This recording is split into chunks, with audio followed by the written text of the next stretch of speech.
एक समय की बात है, एक गांव में लालची औरत रहती थी जिसका नाम सरला था। उसकी दो बेटियां थी। बड़ी बेटी का नाम रूपा था, दूसरी बेटी का नाम रानी था। रूपा बहुत ही दयालु और तथा नेक लड़की थी। रूपा की माँ इस दुनिया में नहीं थी, उसकी छोटी माँ ही उसकी देखभाल करती थी। रूपा से बहुत काम कराती थी, पूरा दिन वो काम ही करती रहती थी। रूपा रोज की तरह पानी लेने जाती है।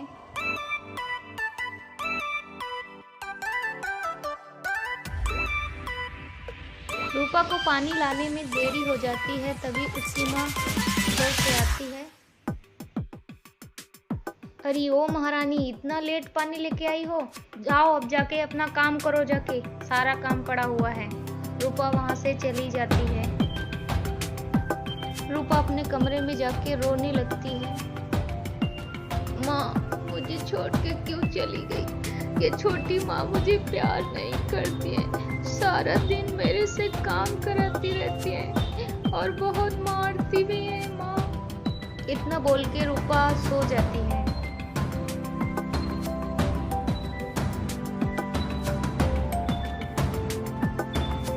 सुबह होते ही रूपा की माँ फिर से चिल्लाने लगती है, रूपा इधर आओ। माँ जी। रूपा, तुमने ये काम नहीं किया? माँ जी, मैंने तो अभी अभी किया था ना। माँ, अभी दीदी ने तो सारा काम कर लिया, आप उनको मत डांटिए माँ, प्लीज माँ। रहने दो छोटी, मैं जा रही हूँ घर छोड़ के। रानी भी चली जाती है अपने कमरे में। बेटा रानी मेरी बात तो सुनो। रानी अपने कमरे में सो जाती है, फिर उसकी माँ वहां से चली जाती है।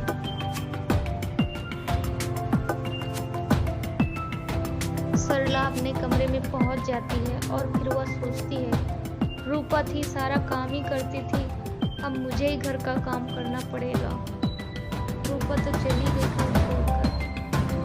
रूपा रोते हुए जा रही थी, तब तक एक बूढ़ी दादी माँ आवाज लगाती है, रूपा रूपा रुको बेटी, तुम रो क्यों रही हो? माँ, मुझे छोटी माँ ने निकाल दिया। कोई बात नहीं बेटी, मेरे घर चलो तुम। रूपा उसके साथ चली जाती है।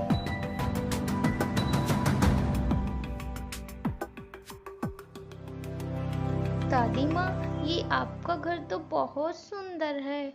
हाँ बेटी, आज से तुम यहीं पर रहोगी। कुछ दिनों बाद रूपा बोलती है,